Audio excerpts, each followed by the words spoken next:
প্রতি ঘন্টায় রান্না হচ্ছে 7 থেকে 8 লাখ মানুষের খাবার। 2000 চুলায় একযোগে রান্নার যাবতীয় কাজ করছেন 30,000 স্বেচ্ছাসেবক। ফরিদপুরের বিশ্ব জাকের মঞ্জিলের ওরসে চলছে রান্না আর খাওয়ার এই বিশাল কর্মযজ্ঞ।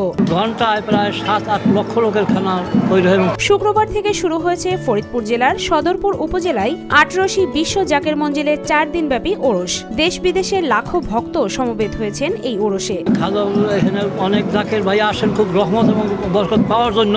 আমি ওই কিশোরগঞ্জ জেলার সহকারী কর্মী প্রধান, আমাকে খাওয়া দাওয়া সরাসরি মুরিদ করছে এবং আমার ফ্যামিলির সবাই মুরিদ হয়েছে এখানে এবং সবাই আমার ছেলে মেয়ে সবাই এখানে আসে। আগতদের জন্য 2000 চুলায় 24 ঘন্টায় চলছে রান্নার আয়োজন। রান্নার কাজে নিয়োজিত রয়েছেন 30,000 স্বেচ্ছাসেবক। কেউ ভাত, কেউ ডাল, কেউ বা রান্না করছেন মাংস।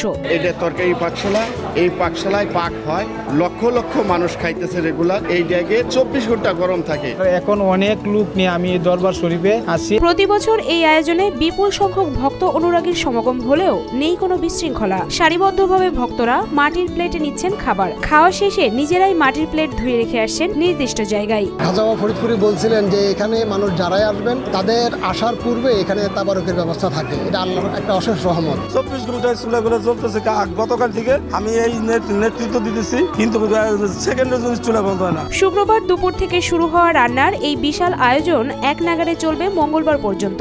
খাবারের মধ্যে রয়েছে ভাত, আলু দিয়ে ডালের লাবড়া, গরু, খাসি, মুরগি ও দুম্বার মাংস। এখানে অন্য ধর্মের মানুষের জন্য রয়েছে আলাদা রান্নার আয়োজন। 6 মণ গোস্ত এবং আলু, পানি, মই মশলা দিয়ে 12 থেকে 13 মণ হয়। এই তোবারকের মধ্যে অফরন্ত নিয়ামত মন বরকত লুকাই রয়েছে। তোবারক যে কোনো একটা নিয়ত করে খাইতে হয়, যে নিয়ত করে খাবে না এই নিয়তের আল্লাহ ইনশাআল্লাহ বাড়ি দিয়ে ফল দিবে।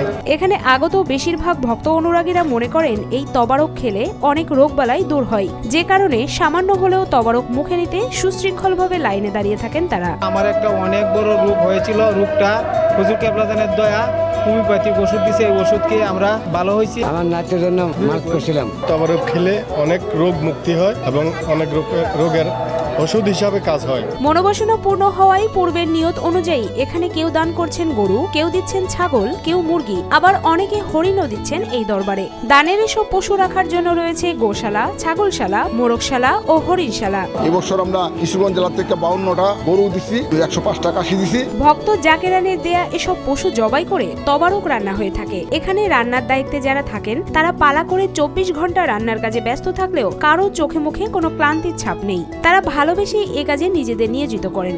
দরবার আসে দেখলাম এনে শরীয়তের বাইরে কোনো কাজ নাই, যার ফলে আমি মুরিদ হয়ে গেলাম। এই চুলা আমার হুজুর পাক যখন সর্বপ্রথম দরবার শরীফে আসেন তখন উনি একটা চুলা জ্বালাইছিলেন দুরূদ শরীফ পড়ে, এবং জাকের ভাইদেরকে বলছিলেন তোমরা যখনই তাবারক রান্না করে দুরূদ শরীফ পড়ে, নবীজিকে সালাম দিয়ে দুরূদ শরীফ পড়ে তোমরা তাবারক রান্না করবা। আল্লাহ এই তাবারকের উসিলায় অনেক রোগীর বালা মুসিবত আল্লাহ রোগ মুক্তি করবেন। আমি 60 বছর যাবত খাজা দরবার শরীফে খেদমত করি।